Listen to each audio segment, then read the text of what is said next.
உங்களுக்கு வெள்ளை முடி அதிகமாக இருக்குதா, முடி அதிகமாக கொட்டுதா, அப்போ இந்த ரெண்டு பொருள் இருந்தால் போதும். 2 ஸ்பூன் கருஞ்சீரகம் எடுத்திருக்கிறேன். எல்லா சூப்பர் மார்க்கெட் கடைகளையுமே கிடைக்கும். கருஞ்சீரகம் முடியை வளரவும் செய்யும். அதே மாதிரி வெள்ளை முடியெல்லாம் கருப்பாக மாற்றியும் கொடுக்கும் கருஞ்சீரகம். 2 ஸ்பூன் எடுத்தோம். அதே அளவுக்கு வெந்தயமும் 2 ஸ்பூன் எடுத்துக்கோங்க.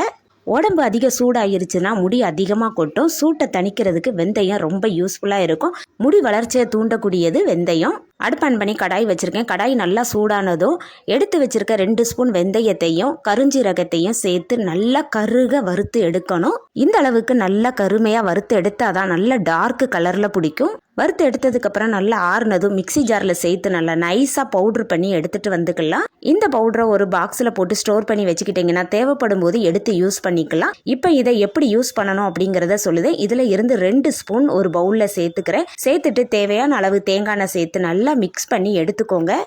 இது அப்படியே யூஸ் பண்ணக்கூடாது. டபுள் பாயில் மெத்தடில் தான் யூஸ் பண்ணணும். அடுப்பு ஆன் பண்ணி தண்ணி வச்சுருக்கேன். தண்ணி நல்லா கொதித்ததும் இதை அந்த வெந்நீரில் வச்சு நல்லா மிக்ஸ் பண்ணி எடுங்க. நல்லா சூடானதும் அடுப்பை ஆஃப் பண்ணிவிட்டு ஒரு வடிகட்டி வச்சு வடிகட்டி எடுத்துக்கலாம். இந்த ஹேர்டையை உங்கள் தலையில் அப்ளை பண்ணினீங்கன்னா வெள்ளை முடியெல்லாம் கருமையாக மாறிடும். முடி அதிகமாக கொட்டிச்சுன்னா இந்த ஆயிலை தொடர்ந்து தேய்ச்சி பாருங்கள், ஒரு முடி கூட கொட்டவே கொட்டாது.